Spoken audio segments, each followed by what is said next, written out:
She's April. And she's Molly. And we are the Book Besties. If they're going to read books about fairies fucking, then they have to be okay with this. Well, only if you're enjoying it. If you're not, I don't want to know. There's like dinosaur sex, unicorn sex. But the man is 79. He likes the books with the sex in them. Get a view into my sex life. Oh, I've never been on a professional day in my life. With our new friend. With our new friend, AJ West. Hi. Welcome. Also, I should not today? drink lemonade before I try to sing the Book Besties, because apparently that ain't it. My voice cracked. Why? What happened? I'd missed that. Was there a little lemonade burp come out? No, my voice cracked when I tried to go up. We don't have a theme song. I just sing for no reason. We're not Bailey Sarian. We're not. You just belch words. That's what you do. You just burp words. And it would be very this Book Besties podcast. Out of the two of us, I am very capable of that. We don't do that on air though, because you'd be surprised how much people don't like my volume. They think I'm a little too loud. Which we've got IRL. Not gonna lie, I am. I am a little loud, but it comes with the ADHD and the personality. So grain of salt and all that, friends. It's fine. You've got a lovely voice. I love your voice. I do. I've in the past I've done some voiceover work for adverts and things, and so and I was a producer in radio for years, and so I kind of got used to listening to people's voices. I don't know how to put it, like detaching voices from faces in a funny way. Like I like to just listen to someone's voice and how they shape words, and you've got a lovely voice. Most people have nice voices. The people who don't have nice voices tend to be the people who speak the most. That's me, actually. I speak a lot. But he's not wrong about that. That's true. That's also true. I'm gonna go on a tirade for a second. AJ, I had no idea you were on Big Brother. We found out. We found out last week too, because we interviewed Hazel Gaynor, and I asked her if she knew who you were, and she told us that she had done an event that you were also at, and she said something about you being on Big Brother, and we were like, "Wow, oh my god!" And then you posted that video. And you posted the clip. That crazy clip, yeah, I know.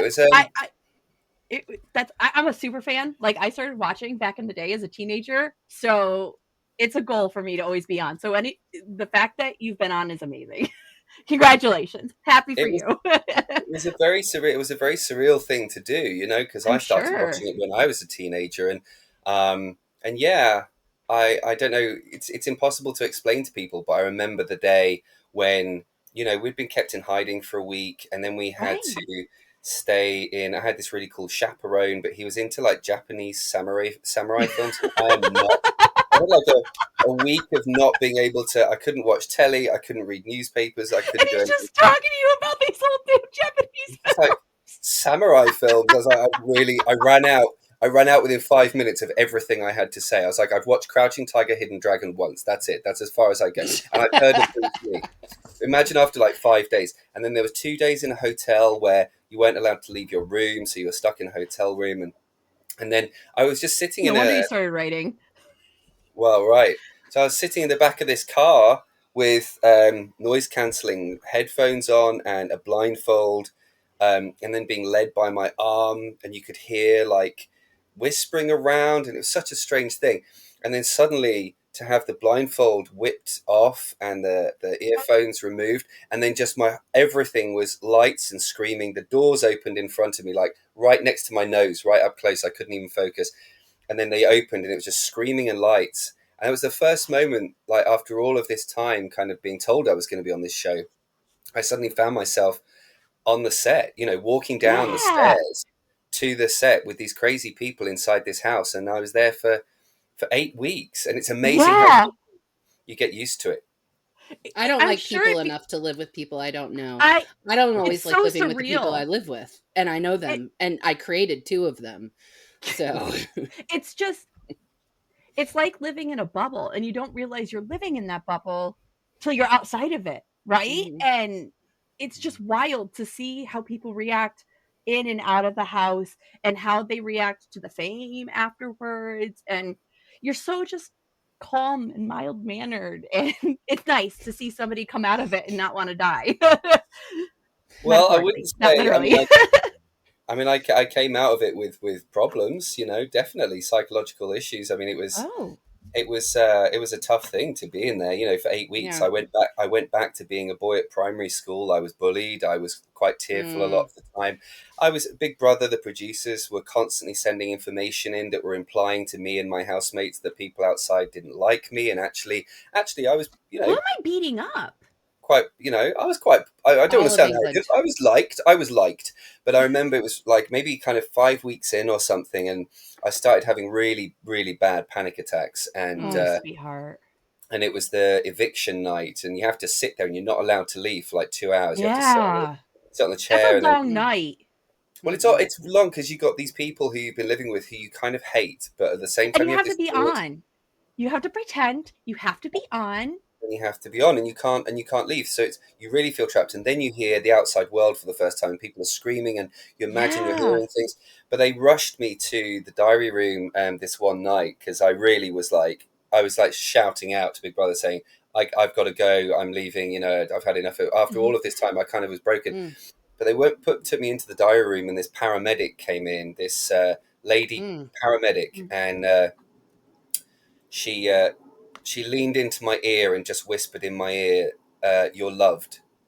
And she kind of pulled back, and she was like, "I've got these for you, like some calms, just some herbal medicines." That's She said, beautiful.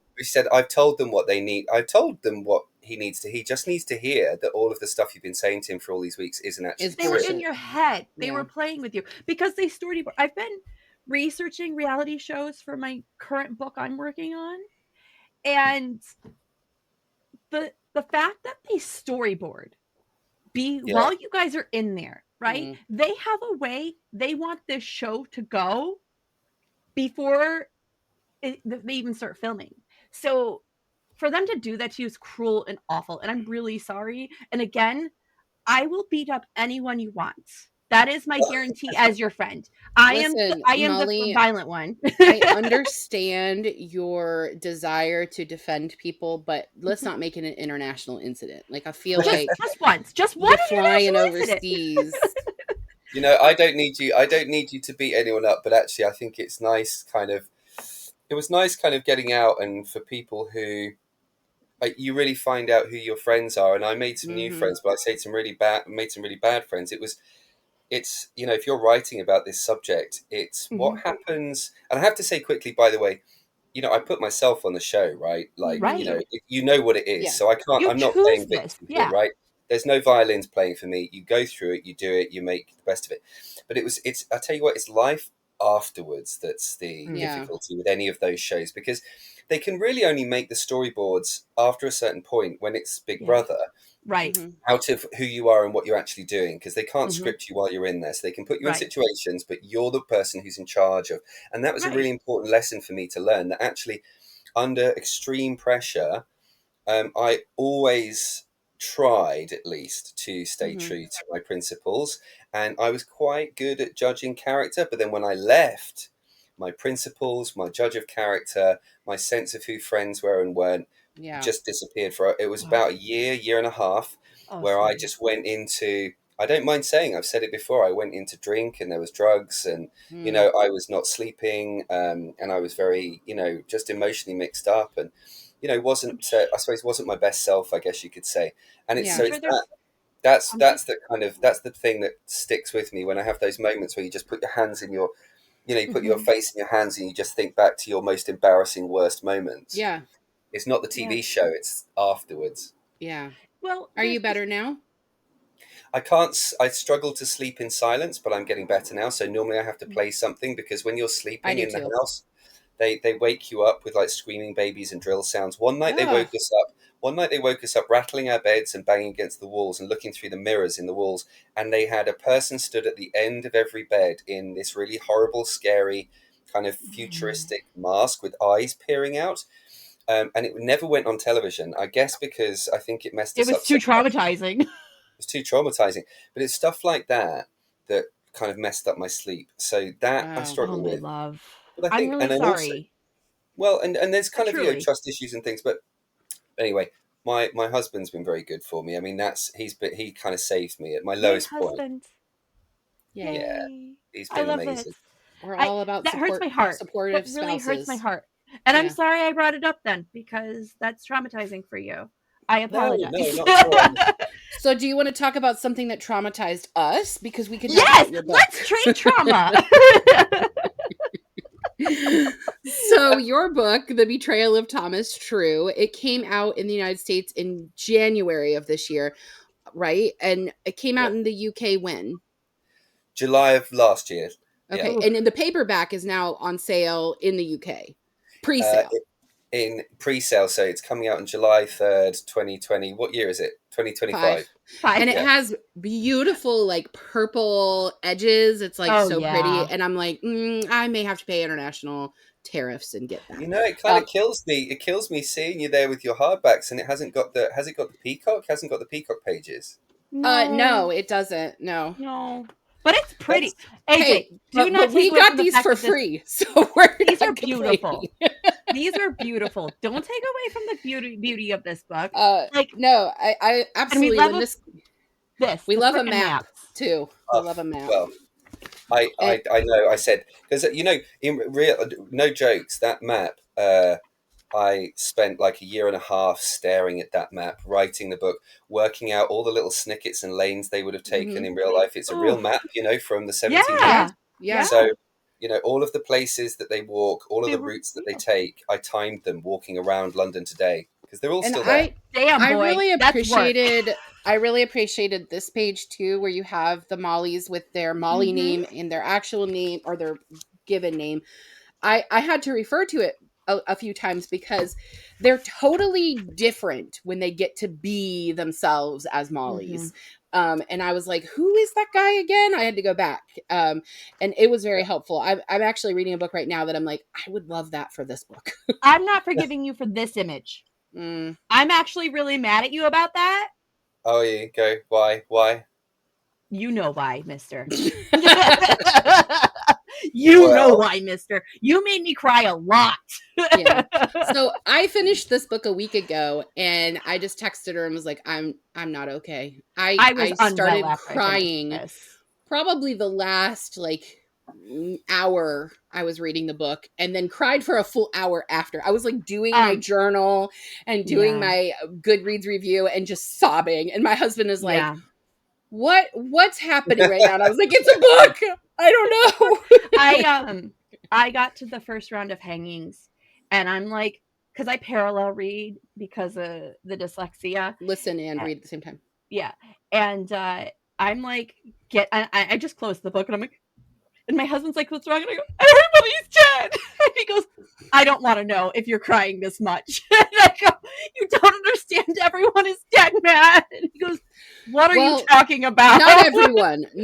We're not giving you spoilers. Not everyone. Not everyone. I was just so like, yeah. I was a mess, AJ. So I'm a mess. What, man?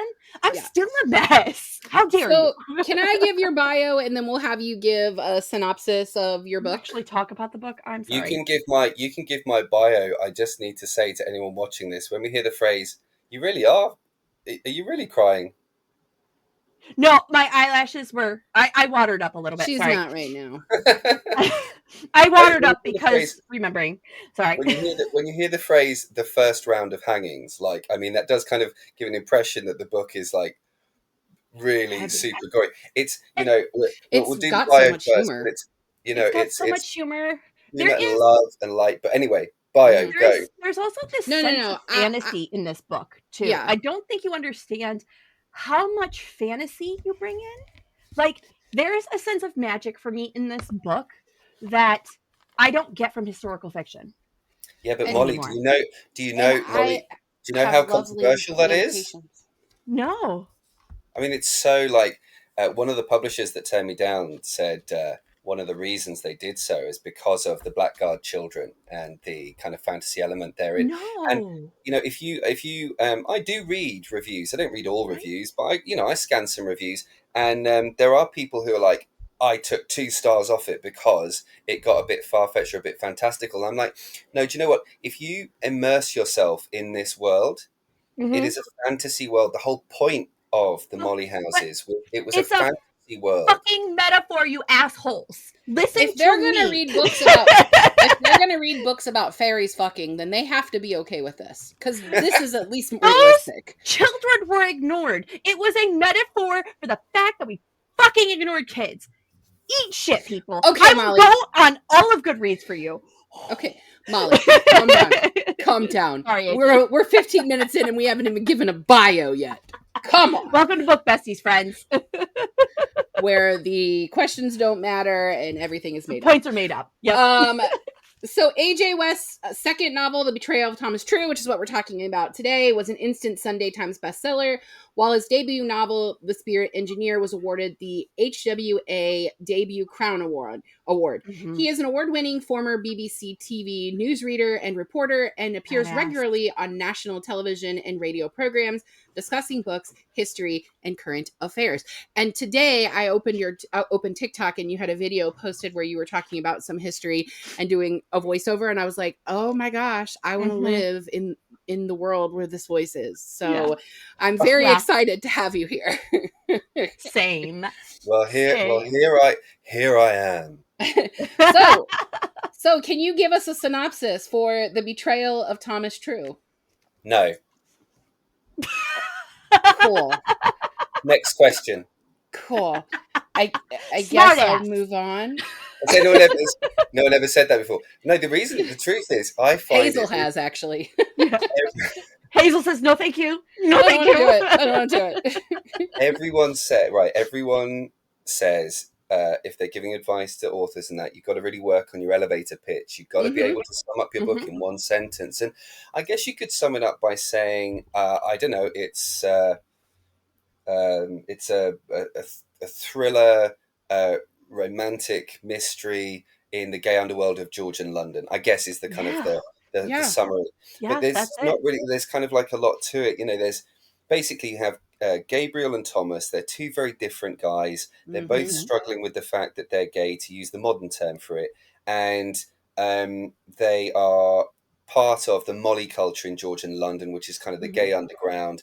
And they realize that one of their friends from the Molly house has to be the Rat, who's a secret snitch, who's giving their names away to a pair of murderous justices. Because the fact of the matter is, in 1700s London, in the real world, in those days, you did have guys going to these secret gay meeting places or queer meeting places, right? And pretending to be queer and then giving their names away for money or for whatever reason, or for their, for their religious reasons, or, and men were hanged. So it was a kind of, it's a thriller, and it's an adventure, it's a mystery, it's got elements of fantasy, it's a romance, and I'm really proud of it. It was hard to write. Trust me, if you shed some tears reading it, imagine how many tears I shed for a year and a half writing it. I can't even imagine. This has to be super personal for you. Yeah. And taking it on, I hope you had an excellent therapist, sweetheart. Yes. Well, I have my husband who does an Olympic level eye roll, so that tends to Good work. enough. Sometimes that's all Good we enough. need. The English equivalent of therapy is having your partner roll their eyes at you and give you a glass of wine. That's why I'm too American for a British partner. I've just learned. Got it. That's why we're all such a mess. I shed tears kind of writing some of the really emotional stuff. I shed tears saying goodbye to the characters when I finished the book, but I also shed kind of happy tears. I'm a crier anyway, but I laughed and grinned ear to ear writing this book, and I just found the whole kind of world fascinating, and to live there felt like such an honor. And I know that sounds insincere, but I mean it. I still live there in my mind. I wish I could go back. It's magical. And terrifying at the same time. I was messaging you on Instagram as I was reading along, and I don't do that. Like, I know that that's going to sound like, oh, well, you know, you're just trying to talk up the authors. I No, promise you, when she it doesn't comes to this bother the podcast, authors. I'm the one that's brutally honest. Like, in life, it's Molly. I'm the nice sugar. She's not. I But treat authors nice because I'm an author and I want to be treated nicely. but I'm a librarian, and so I face things like a consumer. So I'm like, if it's not good, I will talk to the author, but I'm not going to hype them up. So me messaging you along the way and telling you about how I was laughing out loud and how I was really getting into it, how I was literally annotating this book. She I did. literally have like highlights throughout this book where I was just like so impressed with parts. Like, that is not me hyping you up. That's how I felt about this book. This will be a book Bessie's favorite And for a while, babe. and you have to know this, AJ. Historical fiction is my least favorite genre. No, So no, for no. Really? Time me out. to She really, hates it. for me Oh, to really love this book is Hates it. huge. Okay. And we recently finished last night at the Telegraph Club by Melinda Lowe, or Lau. I'm not actually sure how you say her last name, but it is Low. I was about saying low. it's I was about saying low. I'm sorry. lesbian culture in, what was it, the San 70s, 60s? Francisco In San in the Francisco. 19 starting oh, in cool. 1954, And it's a and it YA kind book. of And yeah. I particularly, it was not my favorite book we've read, but what I liked about it is it was a person of color, which we do not get Mhm. often in queer stories.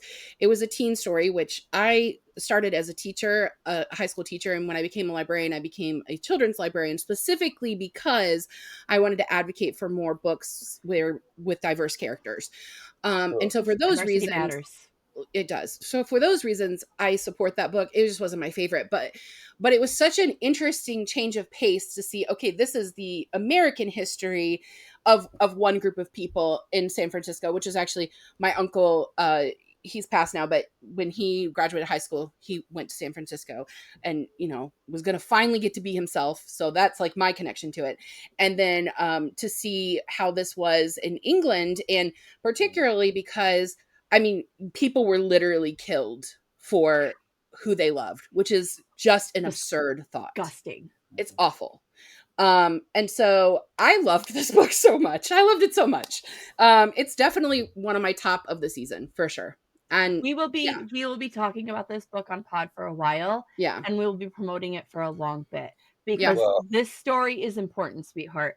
yeah, I know you know that because you wouldn't have fucking wrote it if you didn't think it was important, but we're going to be shouting it from the rooftops too yeah. because well, it's important to me on so many levels. I'll try and list kind of some of them briefly, but you Mhm. know, obviously I'm a gay guy, so in that sense, but writing What? about, This is new information for me.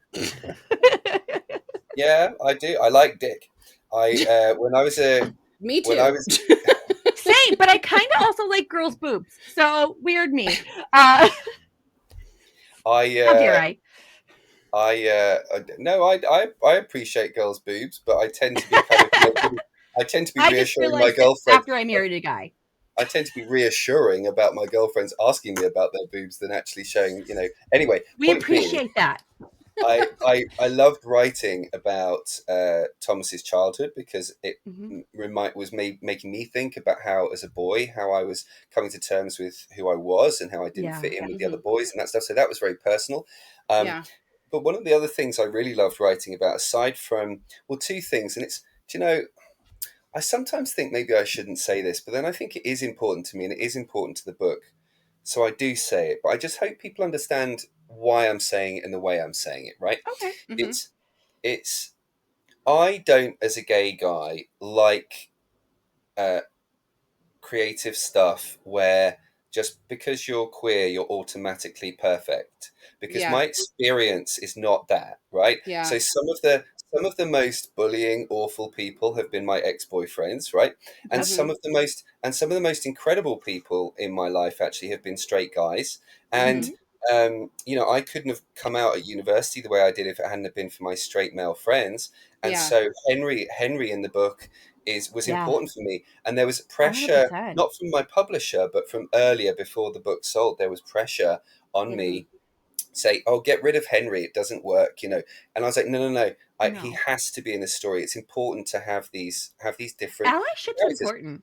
Yeah, I think absolutely, and but in their own way and on their own terms is okay too. And I also really feel as though there's a kind of unspoken, I don't know, it's like we're doing ourselves a disservice by saying if you're part of Yeah. the kind of queer culture you're automatically good, and if you're not, you're Yeah. bad. I'm like, that's not my experience in life. So that was important to me too, to tell this Yes, story same. in a way that felt real and relatable to other Yeah. queer people, Yeah. um, and not to be kind of simplistic or reductive about Yeah. it, Like, No, because the truth and is, if you look back at the research, sorry, just to finish the thought, if you look yeah. back at the research from the time, you know, um, it's quite clear that you had some rascals. You know, not Mhm. all of the Mollies were like great allies and Yeah, friends and were a absolutely. chosen family. Some of them were rascals because it was a Yeah. tough life back then. It was a cruel world, right? Yeah. And I think Yeah. that actually that's a really good point because they're human. Like Mhm. it's a human nature to be good, to be evil, to be all these different Yeah. things, to just be a 100%. crappy human being. There are people like that. It doesn't matter what their sexual orientation or their races. It doesn't matter. And Mm. Molly and I, the other thing that I really like about this is like Molly and I talk a lot about people that include queer characters in their book so that they can be like, look, I have a gay. And we're like, we want there to be a substance, not A just reason. Like, we don't need a gay aunt just to have a gay aunt in a book, right, right? right. We understand the importance. I, as a person that took a long time to be honest with herself, a person that needed those representations young, Mm-hmm. I feel that it's important for visibility.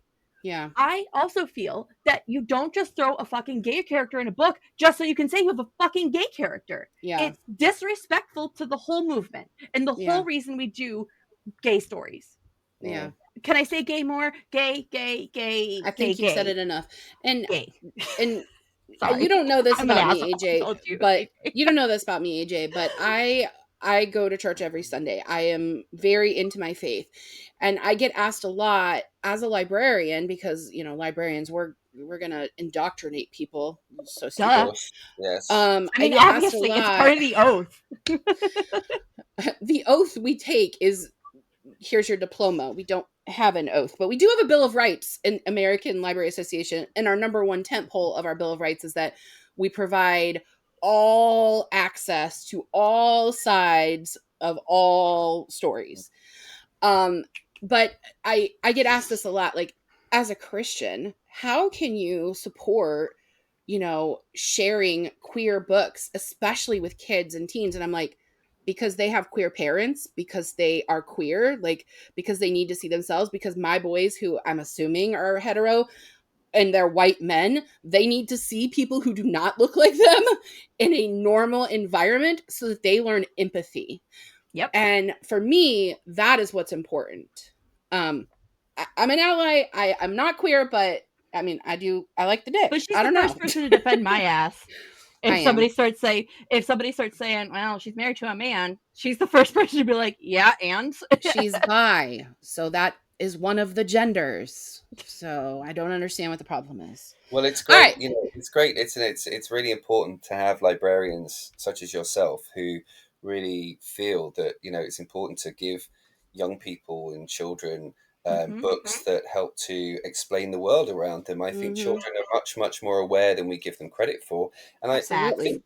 think the problem for the problem for or the problem for some straight people in understanding the importance of books that talk openly about different relationships is that it's so immediately about sex, and it's not about sex, right? It's Mm-hmm. Right. about, I mean, if there's a book that is about puberty and stuff, then fine, but no one is saying let's give some um, children some porn. It's about saying Right.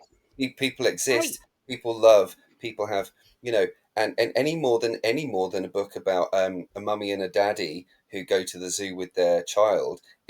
That's not a book about Mhm. sex. That's a book about a family. And I think it's about Mm-hmm. detaching this instant thing of Yeah. connecting, uh, your sexuality and your romantic relationships instantly with a particular sexual act, which, by the way, the particular sexual act that men in the 1700s were being hanged for is a sexual act that actually is, I'm talking about sodomy, is carried out by loads of straight couples, and it was then, and the sodomy act that was brought in by Thomas Cromwell, who people might know from Wolf Hall, Hilary Mantel, was Henry VIII's right-hand man, brought in the Sodomy Act, and it didn't actually distinguish. It didn't say it's potentially a capital offence if you are two men who engage in sodomy per se. It was talking about sodomy as a thing. So, but of course, the only people who got in trouble for it were men. So, the world has always been so confused about what its problem actually is. What is the actual issue? And I've never spoken to anyone who can really put it into terms other than coming back to the usual things of it's not natural, or what, the usual boring phrases. But that turn of phrase. It's abnormal. Well, I came out the womb abnormal, and you don't see me getting in trouble. So, I mean, I do, but that's a whole nother ball wax. And you have this. It's really minor in the story, but I literally laughed out loud when I read it. There is a lavender couple in your book, because there is a man and a woman who are married, and the man is one of the Mollies, and the woman says that I don't even remember how the phrasing was, but I was like, oh, she just said she likes women. And I was like, got it. I love that you picked up on that. And actually, can I say thank you? Because I could tell from your messages, and I can tell from this, like, you're a really close, sensitive reader. And, there are times when I'm writing when I almost think, like, should I put that in, or do I need to make this more obvious? And I don't want to. I like having the kind of half meanings and the shaded truths in there. And it's talking to folks like you that made me think, no, I need to carry on, with even if only like one person in 20 picks up on that little line or that little joke, then that's job done, right? So thank you. I really appreciate it. I'm glad. Honestly, the line that broke me the most as the mother of two boys was when Gabriel says, about him, and his mom is like, yeah, I know what he is. He's my son. And I started sobbing. And that's not even that far into the book. I was just like, I mean, this is totally not at all the same. I realize that, but my oldest son is autistic, and that's like the least interesting thing about him. And when people are like, oh, I'm so sorry, I'm like, why? He's pretty awesome. Like, he's a straight A student. The kid is fucking brilliant. And he's aware of it and doesn't give a shit. Yeah. He'll be like, I'm autistic, I don't care. And literally. For me, like, I'm his mom. I love everything about him. And, if he grows up someday and tells us that he's gay, he doesn't like anybody right now. So that's the tism coming out. But, I'm still going to love him because I'm his mom. And that's the least interesting thing about him.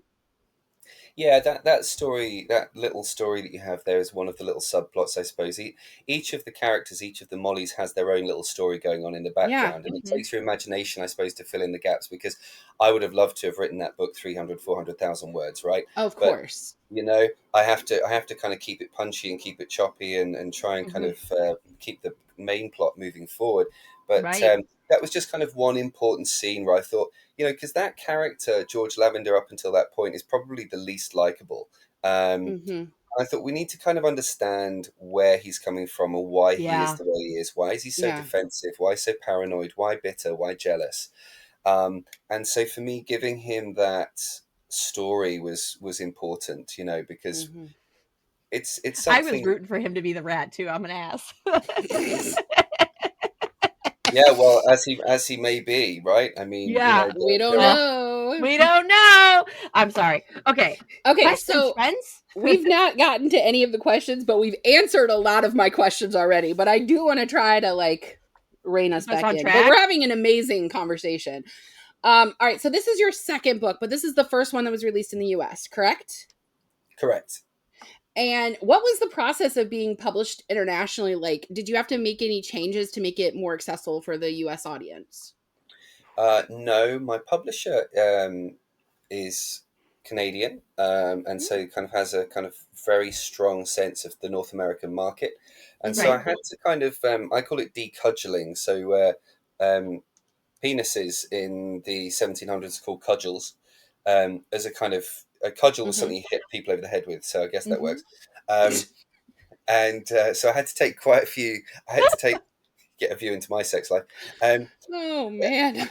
I had to take, I love you. Come back always. I had to, I had to pull out a lot of cudgels, Mhm. and so we made it. I think it could have been. I think the draft before the last draft was maybe a little bit more explicit, and I was kind of not sure whether I wanted to Mhm. do that. But part of the reason for doing that, I think, was to take into account perhaps a slightly more socially conservative small C America. Yeah. Um, Yeah. That being said, though, actually, when I started removing my cudgels, I realised that actually it was allowing the kind of the sensitivity of the Yeah. romance Mhm. to breathe and to exist in a way that Mhm. wasn't it. I wasn't trying to shock anyone, and I wasn't trying to surprise anyone, and I wasn't trying to titillate, because the Yeah. book is, if you want to read spice, Mhm. then there are lots of options for that. There's like Yeah. dinosaur sex, Facts. unicorn sex, I'm sure bat, April's got a list. right? I don't have a list. Our friend Katie has a list. Kraken And porn. like you can go to you can go to those books. My book does have a couple of sex scenes in it, but they're written in quite a nuanced way. I like Mhm. Oh to think yeah. quite a poetic way, because it's about the feeling and the emotion and the sense Yeah. of these two guys who are so messed up somehow coming together, Mhm. for want of a better Yeah. phrase, literally and figuratively, um, Mhm. while kind of facing this huge danger. And I didn't want to Yeah. trivialize that. Of Yeah. course not, because Yeah. they were going through something terrible and hard and And trying to find this line of And what there yeah. are MM romances, if people are looking for that are open door and the spice is there and there's much more descriptive, but that wasn't the point of this book. No. And as much as this book like broke me in so many ways, there's so much humor in it. I laughed a lot. It was A lot. It's I don't know that I funny. would say all of it was a good time, because there are parts that are really hard and heavy, but like Mm. I enjoyed reading this. And Anytime they called each other bitches. So I laughed out loud the every audiobook time. narrator the audiobook narrator is like, by the way, Oh yeah. and You bitch, and I was dead. you bitch. Yeah, I know. Oh, okay. We're still all bitches. Get it. Yeah, there's like a line that made me laugh in there. I mean, I didn't want to kind of over camp it as well, because it's quite kind of pantomime in places, and I researched pantomime when I was writing it. Mhm. But there were some bits just like the interactions that they have, and I think when Thomas is given the name Verity True Tongue in the Molly House, uh, Mhm. I think it's Vivian Guzzle, because for people who don't know, right, Mollies in 1700s London gave each other uh, kind of drag names. Mhm. Really, is what we would call them now. So a real name, the Duchess of Camomile was a real name from a 1700s Molly. I love There was that. another one called Old Fish Hannah, which I think is hilarious. You know that Old Fish Hannah was either like a toothless elderly gentleman with a wrinkly face, or I reckon Old Fish Hannah was like David Beckham. I think they were just so jealous of this good-looking bitch. They're like, He right, was we're going to keep probably the like a ugliest. fisherman that had like stacked body, right? And they were just pissed that he looked so good from fishing. Yeah, like, oh Just look, because here's Old Fish Hannah trolling in. Um, probably but smelled like a little bit like the docks, right? Because he probably just came from work. Oh man, but I'm just Vivian Gus, I think picturing David Beckham now. In drag. it's Vivian Guzzle, isn't it? Who's like, I think she says to Thomas, she's called Verity True Tongue, heaven help the bitch. Um, Mhm. Yes. and it's just like, that's a good chapter ending. I like that. Next, right, done. Yeah. Yeah. It, it's Yes. Um, it's there is very light moments in here, but it doesn't take away, like, there you have a good balance. You have a great Mhm. balance, and that's Yeah. hard for any author. So, and that's Yeah. hard for any author. So, kudos, All bitch. right. So this book follows several Mollies in London in 1715, including what I consider, I'm not sure if you would consider them, but I consider Thomas and Gabriel to be kind of the main characters of the book. Yeah, absolutely, yeah. And these characters are really in different stages of like quote unquote coming out, or accepting their sexuality. And what is something you would hope readers would take away from their individual journeys? Oh, there's lots, isn't there, about being true to yourself and not, you know, having the bravery to confide. And I think it is bravery. That's not to say that people who don't confide and don't come out aren't brave, but I think Mm-hmm. for those who do, it's still a scary thing. I think there are a lot of people who think, "Oh, those days are over. It's easy now." It Yeah. isn't, and it's worth.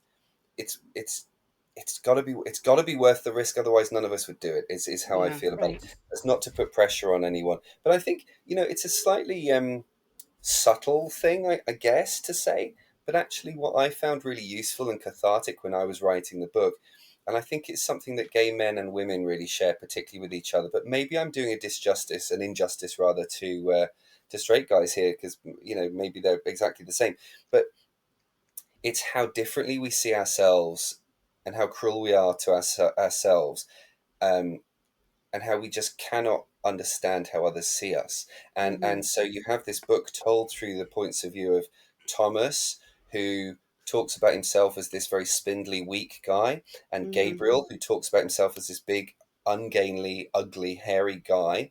Mm-hmm. And then about a third of the way through the book, then they meet, and you then start to Mm-hmm. see both characters through the other's eyes. Yeah. And Gabriel transforms into this powerful, Mm-hmm. handsome, Bear. safe bear of a man who's Mm-hmm. gorgeous and beautiful, with shining skin. And Thomas transforms into this lithe, athletic, Greek statue, right? Mm-hmm. Sweet And boy. but with a sweetness and a kind of a slightly kind Yeah. of irritating naivety, but very lovable at the A same little time. bit, just a little bit. Yeah. But that was important for me. I suppose if you talk about what a reader might take from it, I think the more we can encourage ourselves and remind ourselves that the way we see our own bodies and who we are isn't the way other people perceive us, and to Mm-hmm. give ourselves a break sometimes, actually, and to when someone else says you look great today, or you're pretty, or you're doing great things, or I admire you, to just actually accept that and take it for what it is. Mm-hmm. Mm-hmm. Yeah. It's hard. Yeah. And what I related to Thomas in the religious trauma. Um, Growing up in a youth group in the 90s, the religious trauma surrounding sex in general. Molly and I just talked about this a few weeks ago, how I was literally told in my youth group that if I masturbate, I would become a lesbian because I would start liking women, that would be what would happen. And hearing Thomas's story, I'm like, that's absolutely absurd. But hearing That's not how Thomas's any of this story where works, by he's the being way. told, you're so wrong, this is wrong, and him finding acceptance with people who are like him, but he's still kind of an outsider. Mm-hmm. Yeah, I mean, I really liked his story. Because religious trauma is fucking real. It's Well, fucking real. yeah, I mean, I can't say that I've ever suffered religious trauma as such, but I know people who've, really struggled with parents who have been very Mm-hmm. unsupportive, and the Yeah. kind of scar that leaves is a Yeah. lifelong thing. But, also, Thomas comes to London, he's got that expectation that because I'm going to meet these other Mollies and they're like me, therefore they're automatically going to be nice and they're going to be my family. And I've seen a number of times since I was a kid and I came out, when I was a teenager, Mm-hmm. and I had that exact same expectation. That Mm-hmm. brings a risk with it too. Like if you know Yeah. your parent, if you know someone is phobic, then you know where they are, kind of a boundary, and you can hopefully you can Yeah. separate from that as far as you need to, for as long as you need to. The danger comes, I think, when people think, oh, because we are the same in this sense, therefore you're going to look after me and you're going to care for my feelings. I've seen people, and I've been one of those people who gets chewed up and spat out, and Mm-hmm. that's kind of, it makes you so desperate to try and cling on to someone Yeah. looking for love and acceptance and safety, that brings with it a risk, right? You can put yourself in Yes. real danger. Absolutely. And I see young people coming to London, very young people, younger and younger coming to London, right? And Hmm. I, I kind of sometimes want to say to them, listen, just look after yourself, right? Yeah. You need to be safe, okay? Yeah. I So feel that. And Thomas does put himself in some precarious situations where, exactly. I mean, there's a potential for a sexual assault at one point, Hmm. and he fortunately that doesn't happen, but Yeah. I mean, Um, yeah, he doesn't really understand, like you said, not everybody's good just because they're queer. He I can needs, relate to this on a different level. I was active duty for several years in the Coast Guard, and just because you wear the same uniform as somebody doesn't mean that they're always out for your best interest. They're not always Hmm. there to take care of you. And the military, when I was active, the Coast Guard pushed trust your shipmates. Be your shipmates are going to take care of you. 90% of the essays and assaults and rapes I saw while working were blue on blue, Hmm. because just because they're in your home doesn't make them family. Hmm. well, this is why, this is why it takes time and wisdom and, experience uh, to try and get a better sense of who you can be Yes. safe with and who you can trust. And Yeah. that's why, Gabriel's an older guy, not massively older, maybe 7 or 8 years older, but he's also older in his years. He's grown up in London, whereas Thomas Hmm. hasn't. He's known the Mollies for many, many years. Thomas hasn't. And, in my life, I've had a couple of Gabriels in my life who Hmm. they're not in it for sex or for anything else or money or Hmm. whatever it is. They're friends. They're real Yeah. friends, and they've kind of kept Hmm. me safe. And so, it's about passing that on, isn't it? Yeah. There's a lot of responsibility there to say, okay, you're new to this and it's all very exciting, but you need to tread carefully. And Um, I'm going to protect you, but you got to take care of yourself too. Yeah, exactly. sure, you have to protect them and protect yourself at the same time. But all of these experiences, which are very contemporary to us, and these Hmm. themes and ideas are also very, very relevant to then. And so, yes, I think for me, the best historical fiction that I read, that other people write, is where um, they're not writing these characters as though they're somehow different species. Like, you could go back 2,000 years and it's the Mm. same, with the same animal, with the same people, Yep. with the same thoughts Hmm. and feelings, the same worries, the same dreams. Technology is different, clothing's different, language is different, but we're still human beings. So, Yeah. I think historical fiction, weirdly, transversely, it's in the past, but actually historical fiction, I think, is the best predictor of the future It's for the such a real great for the real mirror. world. Agreed. Well, Agreed. part of the reason why I am not an avid reader of historical fiction is because I feel like the market is saturated with the woman looking away, World War II story, long lost love. And my favorite book of all time is historical fiction. It's To Kill a Mockingbird.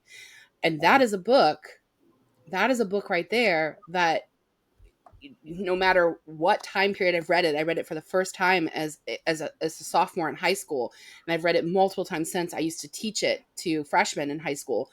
Um, each time period, you still see the same shit happening, and it's Yeah. like she wrote this book in the 60s about something that happened in the 40s, and we're still fucking doing that. So Yeah. how do we make this better?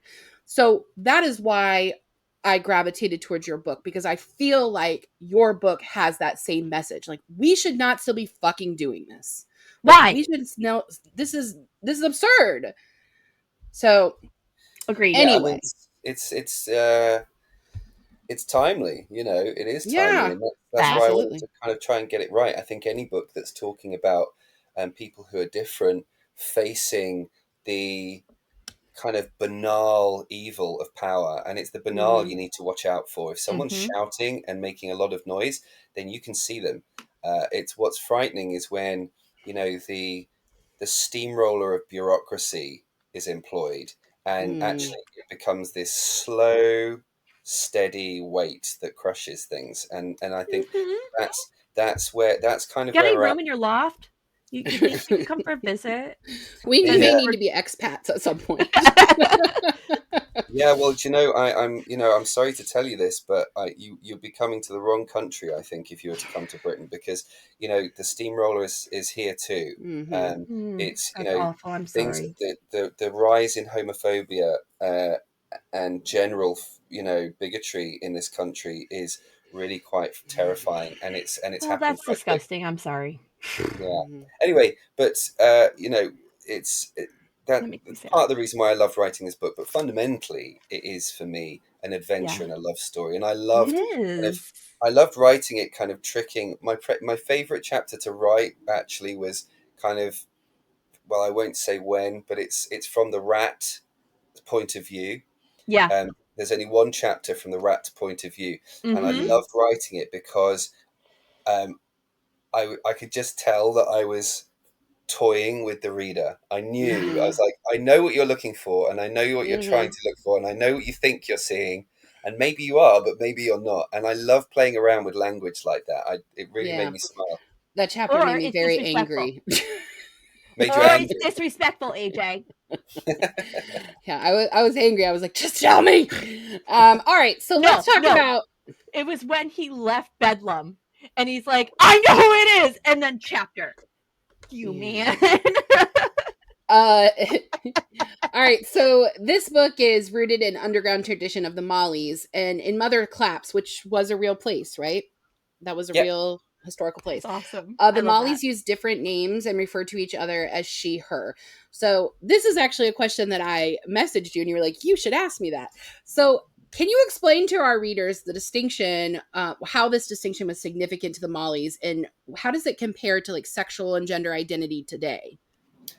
Okay, it's a really big question, and the first thing that we need to understand, and it's very difficult to try and get our heads around, is that the idea of sexuality then is not the way it is today. There Hmm. was no sense of gay and straight and bisexual and other Hmm. identities.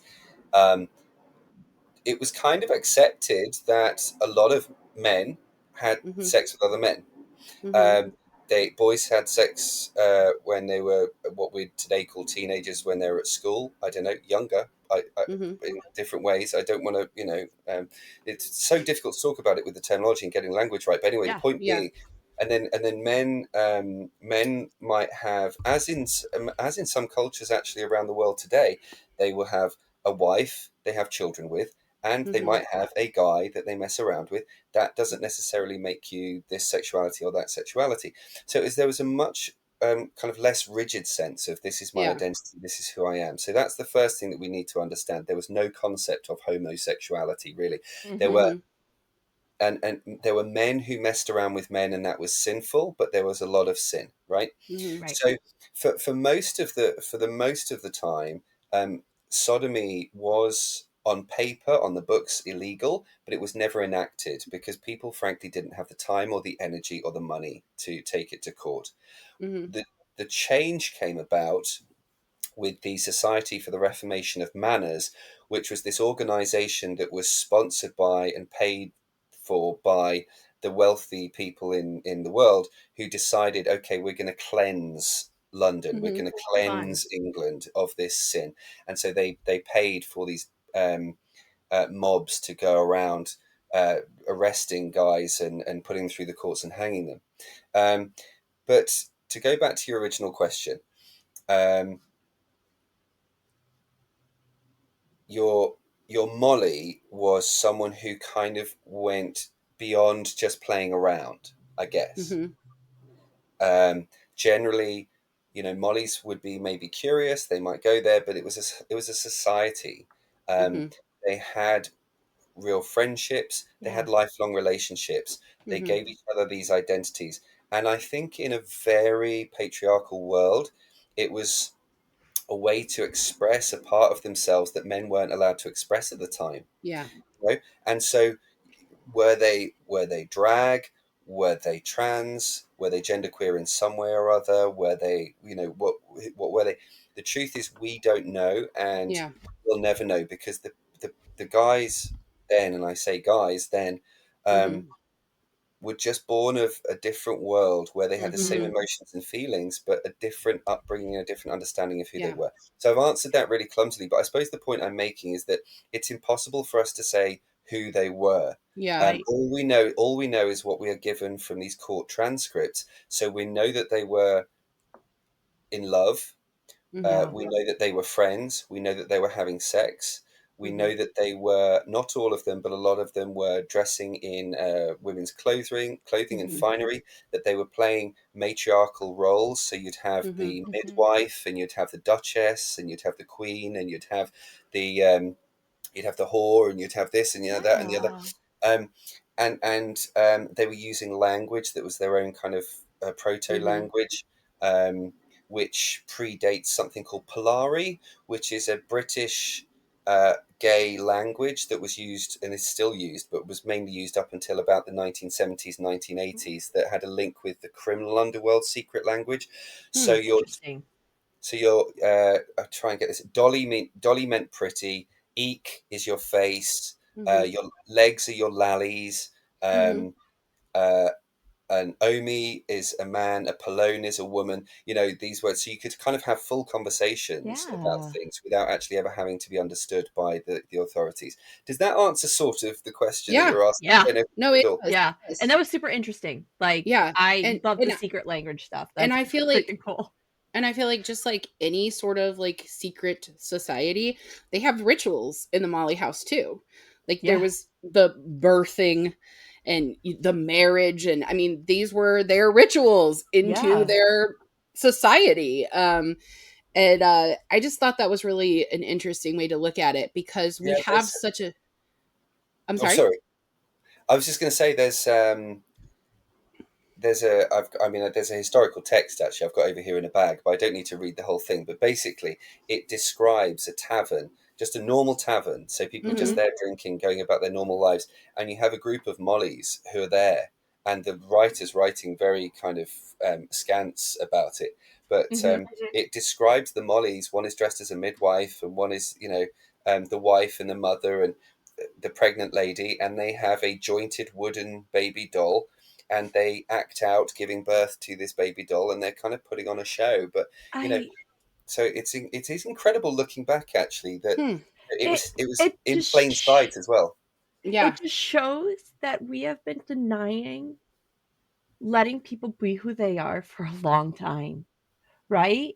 It's this, obviously they had these urges that they needed and wanted to be something more than just a man, right? Mm-hmm. They didn't want this structure, and to see this over and over again in history. We see it in Egypt, we've seen it in the Mayans, we see it constantly. Like, even the natives here, like in North American Native American language, there is language for a third gender, there is language for men that dress as women. Like, we have always seen this. This has always been Mm-hmm. here, and yet we still have this underlining hate and rage towards it for no reason. It's just, this is why this book's important, because we need Yeah. to keep freaking reminding people it's And never not been this way. And AJ, you and I have a mutual friend.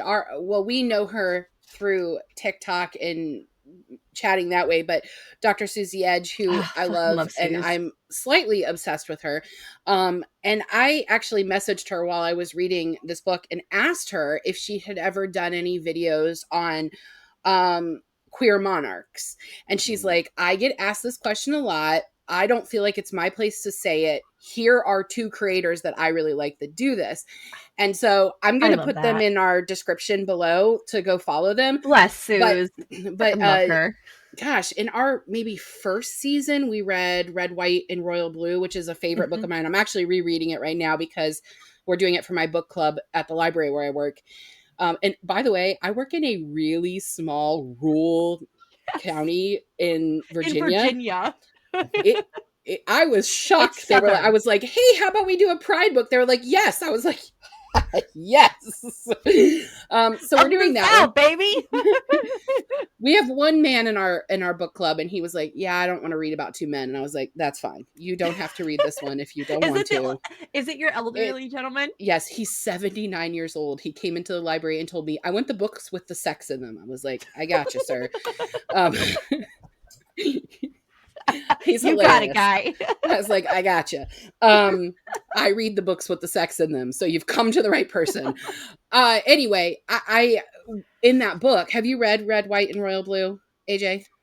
Do you know, my closest friend loves that book. I have not yet read it. I'm actually so far behind on reading anything I want to read because I'm constantly researching. So it's non-fiction all the way. We're constantly reading for pod, and I'm like, Molly, I just want to read about fairies fucking. I don't want to read this book anymore. She's always on me about not finishing my work, and I'm like, but I gotta read for pod. Like, just finish a fucking book, Molly. I'm trying. But so in that book, it's a British prince and the American first son, and there's a lot of discussion about gay historical figures who were not out, for lack of a better term. And I just think it's really interesting because I had a discussion with Molly and our other friend Katie, and I was like, what would happen if there were a gay British monarch? And they're like, what do you mean if, April? What do you mean if? And I was like, that's fair. There probably has been. Lavender marriage has been a long time. Yes. Yeah. I mean, quite openly, but it goes back to what I was saying before about our understanding of what it means to be gay or straight, you know, and how it was different then. I mean, you know, King James VI of Scotland, first of England, who followed after Queen Elizabeth I. I mean, he was pretty much as openly gay as you can be. You know, in his era, it wasn't something he hid. You know, French kings, they've been gay. There are examples throughout history of it, and prime ministers have been gay. You know, prime ministers of this country that less well known, I guess. I mean, there's even there's actually quite a lot of evidence to show that Queen Victoria's husband, Prince Albert, may not have been gay, but might have been bi at least. But there's a lot of evidence that he was quite interested in men. Everyone. So, well, just anyone, yeah. I mean, they had about 100 children, so I think he had quite a high sex drive. But no, but you're right. It's throughout history, and I think the more we learn about that, the better. Yeah. But I can also say, by the way, if you know, there could be a bad reaction to a guy in your book club saying, I don't want to read about two men. I think that's perfectly valid. Like, we all have things that they make you feel a bit uncomfortable, then that's fine. Because, you know, saying that isn't the same as saying, I don't think they should be allowed to do it. It's just like, I don't know. I'm not sure. I don't know if that kind of presses the right buttons for me. And he's still coming to the meeting. He still wants to come, even though he doesn't want to read the book. Like, he still wants to be the part of the conversation. He didn't like the first book that he read with us either, which was Bride by Ali Hazelwood, because he was like, I don't understand vampires and werewolves. Like, that's not for me. He's 79. Give him grace. But I mean, you need to give him Twilight. But it's funny, you know, I was talking actually only this morning to a guy who there's a church I'm researching for the next novel, and I was talking to him, and he was saying, I wasn't sure I wanted to read the book, but my friend who's also at the church said it was very good, and he ended up really, really liking it when his expectation was that he wouldn't, because it was about Molly's. He was like, well, I'm not going to like that book then. And actually he surprised himself. And I've heard that a lot, actually. People who might have considered themselves to be kind of a little bit more closed to the nature of the book than they actually are in reality. Well, and I think part of that is because this is a story about history, and even though there are people having sex in it, it's not about sex. I think that the part that most people who are uncomfortable with it would be uncomfortable with the sex side of it. It's not the story. Like, I mean, I think that's still absurd, but you know, that's where we are. But the man is 79. He likes the books with the sex in them. So what am I going to do? We actually talked about this on the last night at the Telegraph Club, because we were uncomfortable in that book. They call her China doll. They use derogatory language towards her and other people of color. And that's the point of historical fiction. It's the context of the book. Yeah. you're supposed to be mildly uncomfortable because this is not how we react now. This is not how we behave now. It And stretches you. That's yes. Thank you. So sometimes I have words. All right. And sometimes I don't. So I know we've taken up a lot of your time. So I want to just ask, can you tell us what's next for you? I know you've posted some research pictures on your Instagram recently, which, by the way, we'll link the social media follow-in below. But also, where can Americans purchase your first book? Because they're going to want to after they've read this. Absolutely. Okay, that's a good question. I believe so. There's, there are links in my social media bio, and if you scroll down, you can find links to buy The Spirit Engineer.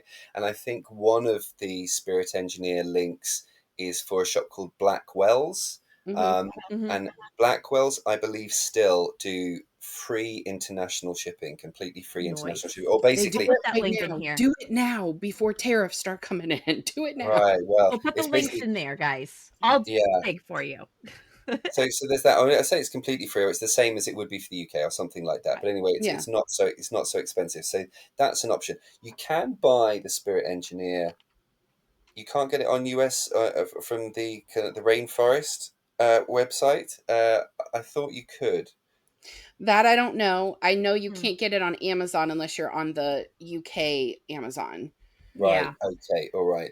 So I don't know exactly kind of how that works, but anyway, try Blackwell's, I would say. Yes, and I do know you can get it there because I went to the page from your website to see how much it was to ship it. Fabulous. Okay, good stuff. Can confirm. And it's a great, and just quickly, that's the story based again on a true story. So that's what I do. I take a true story that's been forgotten, I bring it back to life. That's the true story of William Jackson Crawford, who in the early 1900s in Belfast, when they've just heard that the Titanic has sunk, he becomes the world's most famous spirit medium investigator, and he meets Harry Houdini. That's my vibe. Yeah, and so it's very much a Molly book, by the way. It is. I read the description and was like, "Oh my gosh, Molly would love it." So there's a lot of seances and ghosts, and are the ghosts real or are they fake, and that kind of stuff. So and I loved researching that. So you can get that way. Please do. Yay! And what's up next for you? You're researching for a third book? Yes, absolutely. So my first non-fiction book, I think, is going to be out in spring next year, and that is the history of queer bookshops around the world since the beginning of time. That's awesome. Oh, that's freaking cool. And I tell you what, some of those stories are hilarious, heartbreaking, and terrifying as well. So that's going to be really cool.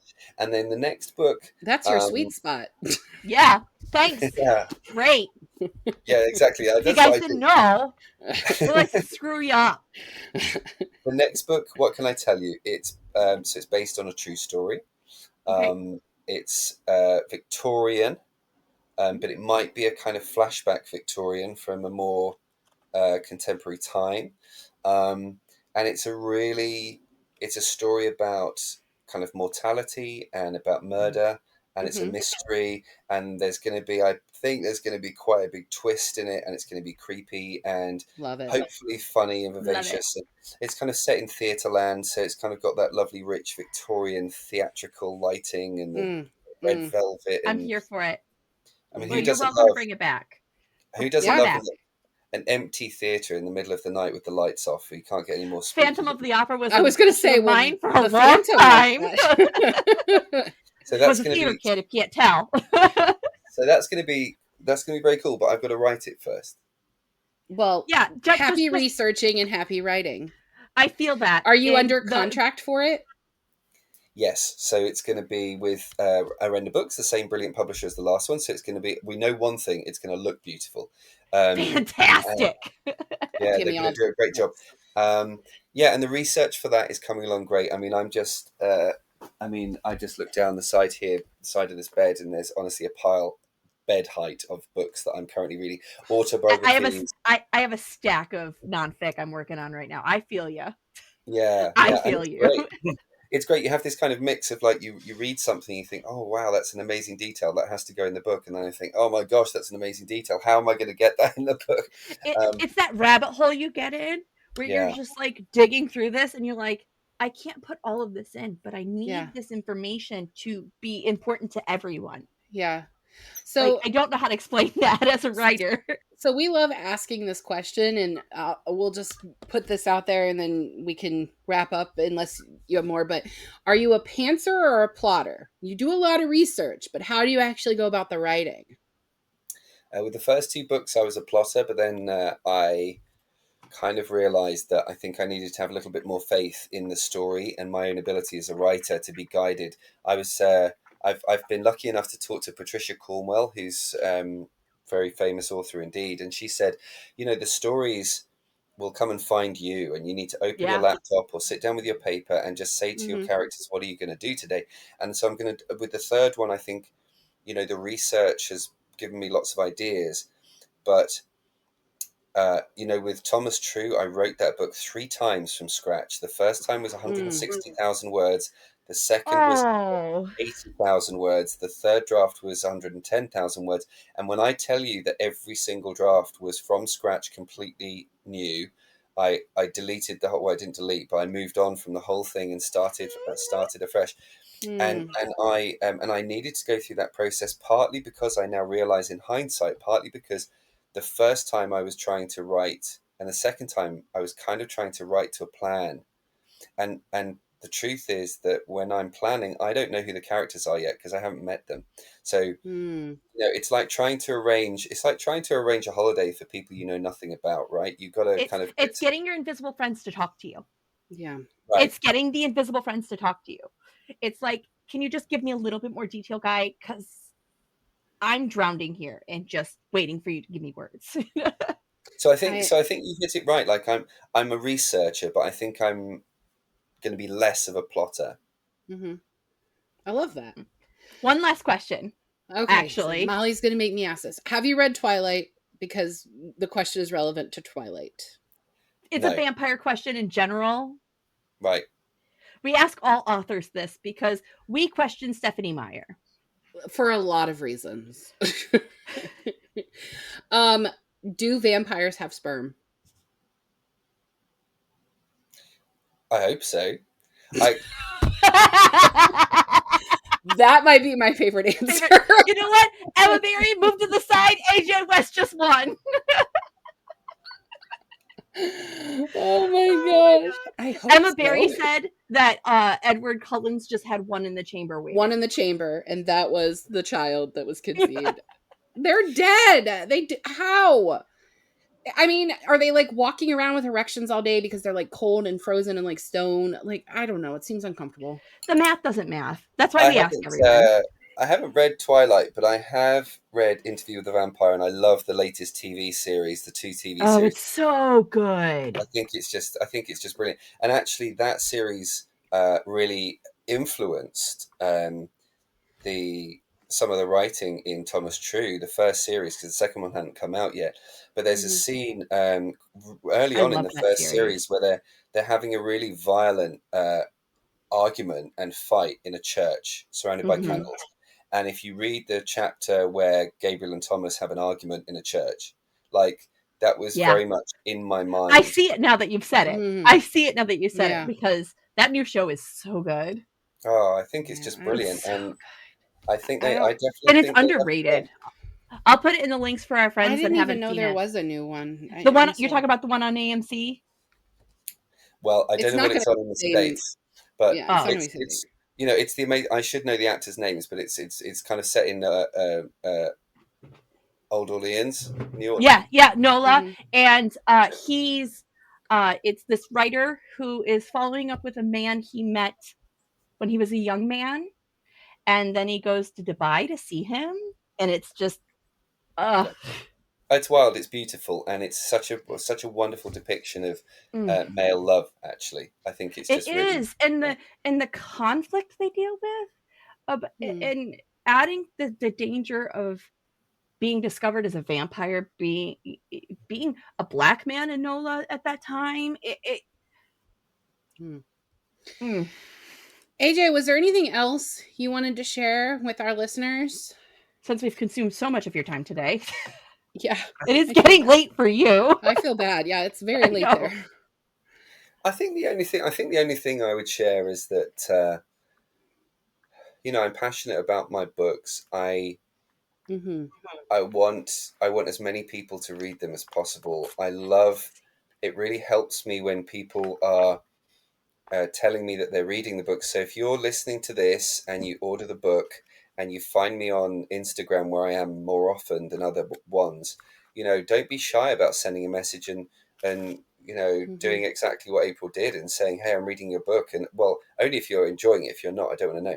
But if you're enjoying it, like, tell me, I love tell you, me. AJ. I love it.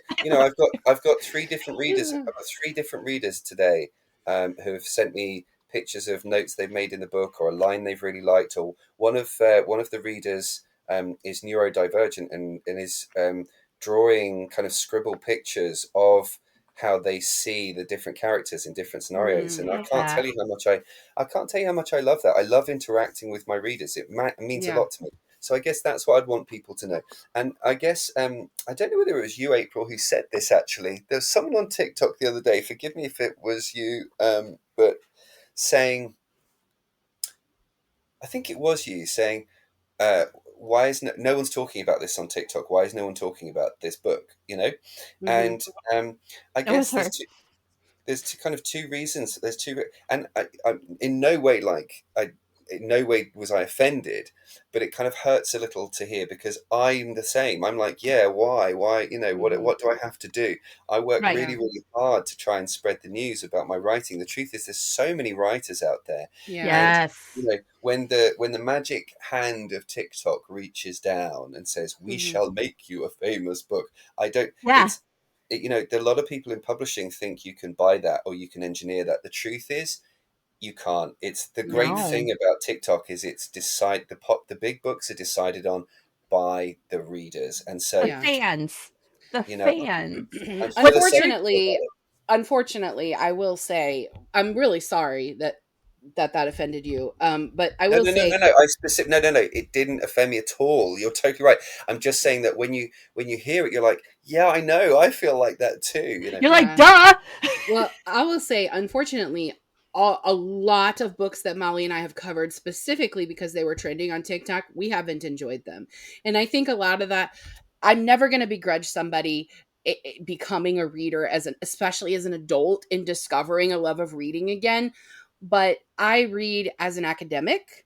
And so I don't always enjoy books that others do because I want there to be a point. Like as a children's librarian, she's as a person is despicable, but Harry Potter is like, if you are a children's librarian, you better like Harry Potter. I can't stand it.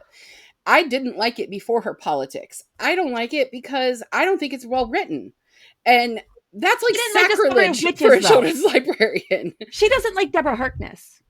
Yeah, I'm sorry. I tried. I know, AJ.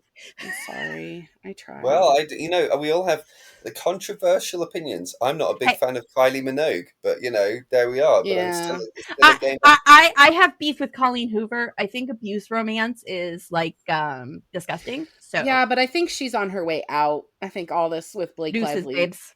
Deuces. this is not relevant. Okay, No, let's so get AJ AJ, thank off so you. he can go to I bed. want to show what we're doing next week because next week is our season 8 finale, and we are reading "We Are the Match" by Mary E. Roach, and this is an art copy. Thank you, Montlake, who is her publisher. This Yes. book doesn't actually go on sale until July. And it is a modern retelling with family gangs of Helen of Troy. And Yeah. and it's a sapphic story, and I'm a little bit more than halfway through, and it's a good ride. I'm enjoying it. I am too. So that's what we've got coming up, and then we're gonna take a long ass break for the whole summer. But Katie and I will be doing Smut Girl Summer. So if you're following us on Instagram, you can see our Smut Girl Summer. We plan to read lots of smut. It's going to be great for my brain. And Katie, Molly might join us for one of those. And We'll see. We're going to be at Columbus Book Festival. This is huge, guys. 40,000 people come to the Columbus Book Festival. We will be there. That's exhausting. I'm an introvert. Panels. I don't know how we're going to do this. We're hosting 2 panels. I don't know how I'm going to control the ADHD enough to sit still. I'll control you. Don't worry about it. I'll just turn your mic. I'll tell Tom to turn your mic off. We have 2 panels, one on Saturday, one on Sunday. Plus, we're hoping to interview some other authors who will be there. And I'm going to find you, Matt Dinniman. I'm going to find you. Threatening our authors. It's a sweet threat. I love his he book, doesn't know, and I want him to love us, and he will love us. Okay, well, you're a little crazy. Sorry, the crazy girl eyes. I'm sorry. And then we'll be back. I'm really excited about that book in September with season 9, and we have some amazing guests lined up for season 9. And I'm gonna share one of them because I'm so fucking excited because I've been trying to get her on for a few seasons. But Kelsey Navarra Foster, the audiobook narrator who I love, will be on. Her. I'm so excited. So that's what we got. Yes. Okay. We will. AJ, thank you. You're amazing. Thank you so much. You're welcome back anytime. You can read with us if you want, even. It's a thing authors do. Listen. Thank you very much, both of you. And you know why, particularly today, because you are very lovely and very patient and very kind. You've made me feel so welcome. And in the run-up, people should know this who are listening. There's a difference. There's podcasters and there's podcasters, right? And I think the best podcasters, it's how you are treated in the run-up and how you're looked after and how you're reassured. And you've made me feel so secure and confident and happy. And I just want to say thank you for that. You've been so professional and I'm really grateful. Thank you. I've never been a professional day in my life. Thank you. You managed it. Woohoo! All right, guys. Thank you, AJ. So we'll see you next week. See you next time. Bye. Thank you for joining us on Book Besties. Don't forget to like and subscribe. The views discussed here are those of April and Molly, not those of anyone else. Today's book was The Betrayal of Thomas True by our special guest, AJ West. Your Book Besties are Molly Biggs and April Watkins, editing by Thomas Watkins, and music is Sleep Sweetly by Prigida. Don't forget to follow the Book Besties on Facebook, Instagram, TikTok, and YouTube. If you'd like to contact the Book Besties, please email us at bookbestiespod@gmail.com or visit our website, bookbestiespodcast.com. You can also support the Book Besties by joining our Patreon at Book Besties Podcast. Until next time, Besties, get lost in your favorite book.